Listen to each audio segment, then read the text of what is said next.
Olá, seja muito bem-vindo a mais um Talk aqui na URH. E nós aqui sempre falamos sobre gente, sempre falando sobre gente e gestão para trazer mais informação sobre liderança, sobre comunicação, sobre como os empresários, em especial a área de recursos humanos, podem desenvolver os seus colaboradores. E para hoje, o papo muito bacana vai ser sobre comunicação interna. E para trazer essas informações e uma série de dados sobre esse tema, a gente está falando com o CEO da URH, meu grande parceiro Magno Barcarol, que vai falar um pouquinho sobre esse tema e a gente vai conseguir esclarecer para você que está nos acompanhando uma série de informações e como a comunicação interna pode melhorar aspectos na tua empresa ou, quem sabe, identificar o que não está legal, e a gente vai te ajudar nesse item. Magno, muito obrigado pelo convite. É um prazerzaço a gente poder fazer o nosso primeiro bate-papo. Beleza. É um prazer imenso estar aqui hoje para poder compartilhar um pouquinho do nosso conhecimento. E eu acho que muito mais que isso é dividir um pouco do que a gente coleta de dados para mais de 400 mil usuários hoje espalhados pelo Brasil.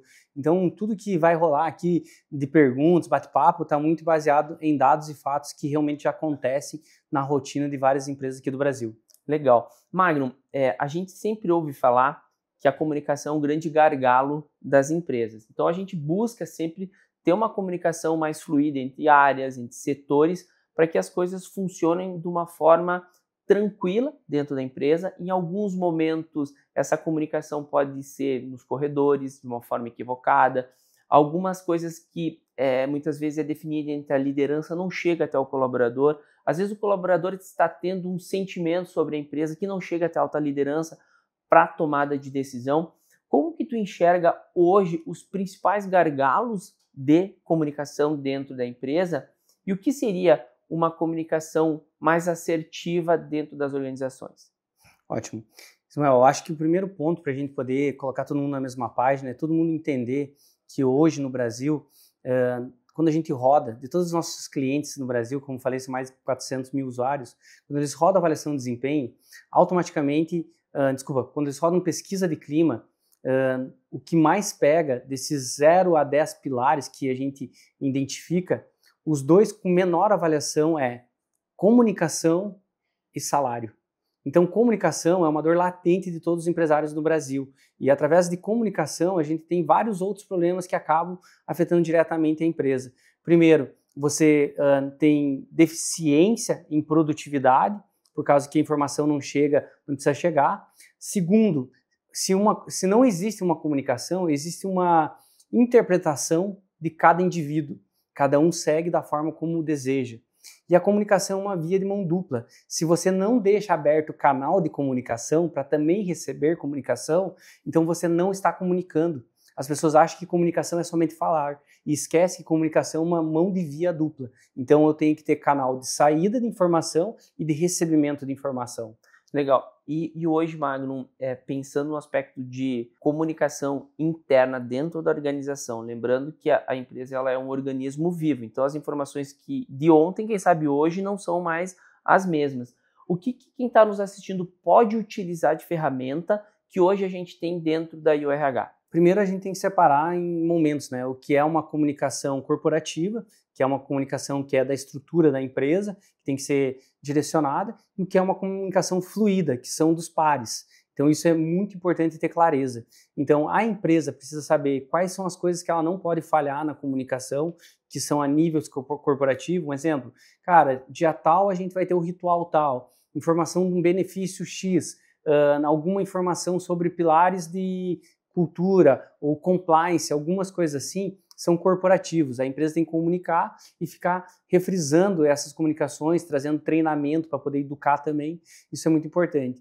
E a outra comunicação é a comunicação fluida. O que é a comunicação fluida? É onde acontece entre os pares. Tem a comunicação que ela já precisa da rotina, que eu preciso entrar em contato com os pares, e tem a comunicação estimulada. Então vamos supor assim, para eu poder resolver um problema dentro da empresa, muitas vezes eu tenho que acessar outras áreas. E muitas vezes, devido às pessoas terem dificuldade em acessar outras áreas, ela acaba tendo muita demora para resolver problemas.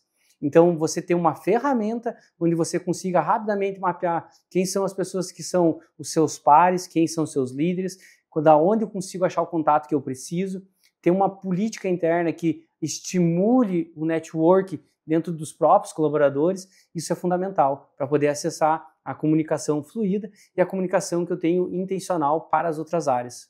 Magnum, quando a empresa muda algum processo interno, implementação de uma nova cultura, um novo movimento da empresa economicamente, um novo produto, existe hoje dentro do aspecto de comunicação algo que a alta liderança precisa fazer, em especial utilizando a ferramenta da RH? Ótimo, boa pergunta. Eu acho que quando tem uma informação que é para todo mundo, que mudou alguma coisa na cultura da empresa principalmente, eu vou ter diversos rituais que eu posso aplicar para fazer isso. Então vamos supor, cara, fazer agendamento de um all hands para poder fazer, eu comunico na plataforma quando vai ter isso. Eu preciso de uma comunicação mais fluida.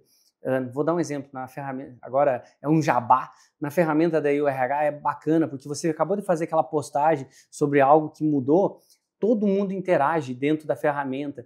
Algumas coisas que a gente pode fazer é mandar essas conversas dentro do pilar de comunicação, para que as pessoas tenham ele de forma mais fluida, que chegue em todo mundo. Eu posso disparar isso via e-mail, para que garanta que, de novo, chegue em todo mundo, porque comunicação, muitas vezes, não é um canal só onde que eu mando. A gente tem um exemplo hoje da maior ferramenta de comunicação do mundo, que é o WhatsApp. Quantos grupos do WhatsApp você está que você não abre? Se você pega a ferramenta igual o Slack, que também é uma das principais ferramentas hoje, você vai ver várias pessoas nos grupos de empresas grandes que tá aqueles grupos lá sem ninguém ler. E quando ele entra no grupo, ele só rola para cima, igual o WhatsApp. Então, eu tenho que usar diversos canais de comunicação para garantir que chegue a comunicação onde precisa. Magno, eu peguei um dado muito bacana com o nosso time de sucesso cliente. Nós temos um cliente especificamente que trouxe um dado muito interessante, que na empresa dele, depois que ele adotou o nosso canal de comunicação e o nosso ambiente de comunicação entre o RH e os colaboradores, o número de tickets abertos internos de solicitação, de pedidos, de tira-dúvida, reduziu em 75%. Nossa. Porque o que acontece? Muitas vezes a gente gera alguma demanda, alguma informação e a gente sabe que no dia a dia a gente acaba, às vezes, não sendo claro o suficiente. Então, dentro do nosso painel, a empresa cria uma espécie de uma reportagem, um informativo com toda a descrição daquele novo processo, todo o descritivo do novo produto. O presidente da empresa, diretor, etc., tem a possibilidade de fazer um vídeo explicando a nova postura da empresa referente a tal circunstância, o que deixa claro para toda a empresa para onde a empresa está indo. E segundo esse nosso cliente, a redução dos tickets, então, foi de 75%, através de um simples ato de comunicar de uma forma formal. Né? Ótimo. Aí, cara, vem a importância dos rituais. Isso não gera, às vezes, mais custo para a empresa. É porque a empresa não tem disciplina em alguns rituais que são importantes. Se eu estou falando que de 10 pilares avaliados numa pesquisa de clima, os dois com piores notas, um é comunicação e o outro é salário, cara, o quanto eu estou me dedicando em rituais para melhorar a comunicação? Ótimo, tu falou bastante, Magno, em rituais. Na tua percepção, e aí olhando como liderança, quais são, sei lá, os 5, os 3, os 4, os 10 principais rituais que um líder tem que ter junto com a sua equipe, obviamente para facilitar a gestão, obviamente para deixar tudo numa forma muito clara, mas em especial da comunicação. Quais são os principais rituais que hoje você aplica e que tu entende que são importantes para um gestor? Essa pergunta é excelente e eu gostaria que todo empresário pudesse ouvir essa resposta, porque isso aqui vai mudar a vida do empresário global, não é nem brasileiro, global. Se você conseguir separar rituais de nível de liderança, que é esticado para toda a empresa, rituais que é da área do time, que isso vai para todo o time, e rituais que é do indivíduo, que separa para o indivíduo. Então, quando eu pego um ritual de comunicação para a empresa inteira, tem uma metodologia chamada All Hands. Então, ela faz muito jus a toda a comunicação para a empresa como todo. Então, você consegue comunicar, fazer fechamento mensal, criar um momento de abertura para fazer perguntas difíceis para as altas lideranças. Então, você deixa esse colaborador se sentir participativo, tu dá a oportunidade dele para saber sobre o futuro da empresa. Então, o All Hands é uma das metodologias que serve para a comunicação no geral da empresa. Então, a gente pegou a primeira camada de cima, comunicação geral. Quando eu pego a comunicação para nível gerenciais, são os rituais que eu vou criar, são como RPS, alguns deles que eu vou comentar com alguns leads. O que é RPS? Reunião de planejamento semanal, extremamente básica. Faço semanalmente. Eu alinho as expectativas que eu tenho, eu comunico as coisas que eu preciso comunicar naquela reunião. Então você separa tudo. É uma maneira de você criar um ritual de se comunicar com o seu time de liderança semanalmente. Então você garante ter uma comunicação fluida. Ah, beleza. Então agora alinhei sobre nível de gerenciamento. Agora preciso para o indivíduo. Todo mundo está careca de saber e todo mundo sabe da importância, mas poucas pessoas têm a disciplina em fazer isso. Ritual de one-on-one. Ele é extremamente importante por causa que eu construo um relacionamento de confiança e principalmente eu consigo toda semana, ou quinzenal ou mensal, eu consigo revalidar com essa pessoa se a gente está conectado, se realmente eu me importo com ela, se realmente eu estou conseguindo trazer quais são as dores dela, como eu facilito a rotina dela. Então são rituais em 3 camadas que vai resolver o pilar comunicação da sua empresa. E nunca esquecer que a comunicação precisa ser intencional. Toda vez quando eu entro para comunicar algo, eu preciso saber qual o objetivo que eu quero alcançar com aquela comunicação. Entrei em um all hands, eu quero deixar muito claro para onde minha empresa está indo. Então você tem que construir uma clareza nessa comunicação para deixar claro para todo mundo que está ali. Assim como no one-on-one. Qual que é a nossa clareza hoje no objetivo do one-on-one? O que eu espero disso? Na nossa empresa a gente tem uma cultura muito voltada para pessoas. O one-on-one a gente trata algo como muito específico, rápido, mas muito voltado para a pessoa, para entender sobre o indivíduo naquele momento. Quando eu quero falar de dados e indicadores, eu uso a RPS. A RPS ela serve exatamente para isso, que é para eu poder olhar dados, questionar, dizer quais são as ações que a gente vai abrir para corrigir antes de fechar o mês. Então, são momentos totalmente separados que pode ser extremamente produtivo se souber usar cada um em seu lugar. Magno, alguma sequência específica destas ou posso fazer aleatoriamente? Vamos lá, All Hands eu recomendo que você faça mensal ou quinzenal, por causa que ela pega a empresa inteira, você não pode estar parando a empresa a cada momento. RPS, um exemplo, ou reuniões que são semanais, sei lá o nome que algumas empresas dão, automaticamente a RPS ela é uma reunião que você vai olhar para os números do mês e vai cascatear em 4 semanas ou 5 semanas e vai abrindo metas semanais. Então, poxa, se eu tenho 5 semanas, qual que é o número desejado para a primeira semana? Então, meu número desejado é 25% da meta. Poxa, entreguei 15%, qual que é a ação que eu vou criar nessa semana seguinte? Ou entender por que eu não consegui bater a meta. Então, são reuniões semanais. Reunião de one-on-one. Então, automaticamente, ela pode ser semanal, quinzenal ou mensal. Grava esse insight sobre o one-on-one, que ele é fundamental. Pessoa júnior, microgerenciamento. Então, preciso ter reuniões semanais. Pessoas pleno, eu acompanho e dou direção para elas. Então, pode ser o one-on-one quinzenal. Pessoa sênior, ela traz solução para a sua empresa. Você dá direção para ela e você deixa ela trabalhar. Então, pode ser one-on-one mensal. Legal. Magno, tu foi colocando aqui, eu fui fazendo as minhas anotações aqui. Eu fiz 3 anotações e eu tenho mais 2 perguntas para te fazer sobre esses rituais. Então, o primeiro item que você colocou aqui, que são as reuniões para comunicar o status da empresa para toda a empresa. Eu trago ali indicadores, dados, informação para onde a empresa está caminhando, os principais acontecimentos que aconteceram no mês anterior e o que pode vir a acontecer. Muito bem. Você falou sobre as RPS, que são reuniões semanais, falou sobre as deles, que são as reuniões de abertura de dia, falou sobre as one-on-one, que ela pode ser semanal, pode ser quinzenal, mensal, que é aquela reunião individual entre líder e liderado. Você colocou para a gente aqui que existe uma reunião mensal também com os líderes para discutir os indicadores e projetos. Quero que você fale um pouquinho sobre a metodologia desta reunião específica, que também é um processo de comunicação, que é somente entre líderes e que normalmente acontece uma vez por mês. A reunião mensal, na nossa empresa a gente tem um ritual diferente. A gente tira um momento da manhã inteira para fazer essa reunião somente com a alta liderança, que é um momento mais aberto. Então, é apresentado os números, eu posso questionar mais, eu posso ir mais a fundo. E principalmente entender, pessoal, que o bom líder está ali para ajudar a achar soluções de fato e não para ficar apontando o dedo. Então é muito importante que essa reunião seja um momento de trazer soluções, estimular que todos os líderes que estão ali consigam colaborar para a solução de melhoria de produtividade. Isso é fundamental. Então nós separamos isso, a gente gasta 3 horas no período da manhã para fazer isso uma vez por mês.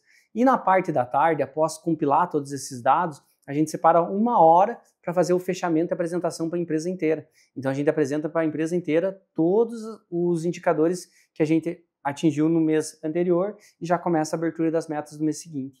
Magno, a gente tem aqui na empresa também os nossos murais de gestão à vista, que ficam espalhados pela empresa inteira, dentro, né, das nossas TVs. Né? Me fala um pouquinho sobre esse tipo de comunicação, o objetivo que ela tem em especial. De novo, já sabido que temos esse desafio em comunicar mais, então as TVs elas são algo itinerante.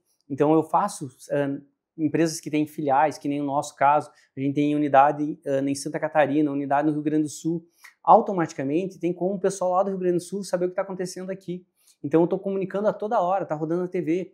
E tem um negócio brilhante que as pessoas não usam, que são os ranqueamentos para fazer reconhecimento das pessoas que estão dentro das empresas. Isso estimula muito, muito, muito, muito, muito. Então usar ranqueamento, deixar claro nas TV, reconhecer, ele é fundamental. Usem muito isso. E sobre a reunião, não sei se você considera como um fechamento ou uma abertura de ano, que é o nosso fechamento de ano, né? Uhum. Conta pra gente qual é o grande objetivo disso e as vantagens que tem de você reunir toda a empresa, discutir o que vai acontecer no ano seguinte, o que aconteceu no ano anterior, que deu certo, que não deu certo. Esse é um pilar que é muito latente para nós aqui na empresa, porque a gente acabou se tornando referência para várias empresas no sentido do modelo como a gente faz. É um momento onde eu consigo realmente dar clareza para a empresa inteira para onde estamos indo e principalmente um momento de conexão muito alto. Se eu estou começando o ano, o quanto de gasolina eu estou colocando nesse time para a gente poder realmente saber para onde a gente vai. E existe uma falácia que para mim ela é fundamental. Nesses eventos, o líder ele falha muito num pilar da comunicação que para mim ele tem que ser inegociável. Para onde eu vou, como eu vou e o que eu ganho se eu chegar. Se eu tiver esses 3 pontos bem alinhados no meu discurso anual, automaticamente eu crio engajamento das pessoas. Porque muitas rotatividades acontecem dentro das empresas, porque ele está ali executando tarefa, ele não sabe exatamente para onde ele está indo, ele não sabe o que ele vai ganhar se ele entregar mais, e automaticamente ele recebe uma proposta de alguma empresa, que é R$500 a mais às vezes. Diz assim, poxa, se aqui está nesse embaraço, então para mim mudar é melhor. Mas quando ele tem clareza de para onde ele vai, como ele vai e o que ele ganha com isso, ele vai dizer assim, opa, peraí, se eu chegar no final do ano eu tenho um bônus um pouco melhor aqui, será que vale a pena eu sair? Tem que lembrar que as pessoas não gostam de mudança, ninguém gosta de mudança.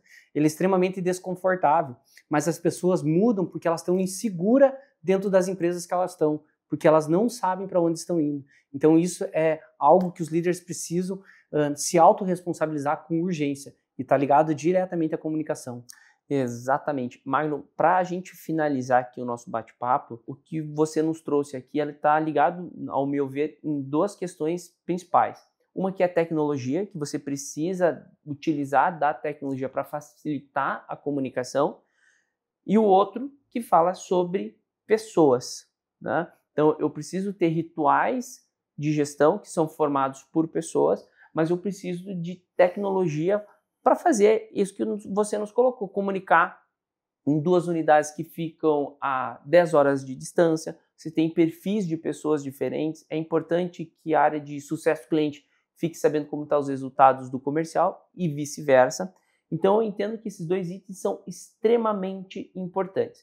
Pensando nesses 2 itens, tecnologia e pessoas, a gente tem aqui um movimento que acontece em todos os nossos U-Talks, que é quando a gente chega no final do nosso podcast, o convidado ele dá algumas dicas para quem está nos assistindo. Então aqui a gente falou sobre o one-on-one, a gente falou sobre comunicação, sobre tecnologia, sobre pessoas, e eu gostaria que você agora, ao finalizar o nosso bate-papo, olhando para essa câmera que fica à minha esquerda aqui, pudesse dar algumas dicas finais sobre esses itens para as pessoas que estão nos assistindo. Lembrando que quem está nos assistindo, Magno, são pessoas da área de RH, são líderes, são pessoas que lideram equipes. Então, estas orientações sejam ligadas diretamente para esse público. Perfeito. Primeiro insight que eu quero deixar muito claro é a tecnologia ela é extremamente importante, mas ela é o meio, não o fim. A tecnologia é informação boa que entra, informação boa que sai, informação ruim que entra, informação ruim que sai. Então ela é o meio. O que vai garantir isso são os rituais que você vai colocar na sua rotina para alimentar esse sistema e fazer com que as pessoas engajem dentro dele. Então isso é fundamental e isso gera resultado. Então entenda, a tecnologia vai ajudar vocês a garantir com que esses resultados comecem a acontecer de forma estratégica e trazendo números para vocês tomarem decisões cada vez mais assertivas. Muito bem. Gente, chegamos ao fim de mais um Talk aqui na IORH. Quero agradecer imensamente a presença do nosso CEO, Magno Barcarol. Gente, esse movimento que a gente está tendo aqui, ele é uma sequência, né, de uma série de episódios que a gente vai fazer, eu e o Magno. Então a gente vai começar, né, pelo item de comunicação, a gente já passou aqui por rituais corporativos, a gente vai falar sobre feedback especificamente, a gente vai falar sobre plano de reversão, que eu sei que o Magno gosta muito desse item. Então você que assistiu até aqui, se prepara que tem mais podcasts sobre esses temas tão importantes para a tua gestão. Magno, muito obrigado. Valeu, obrigado pessoal. Valeu!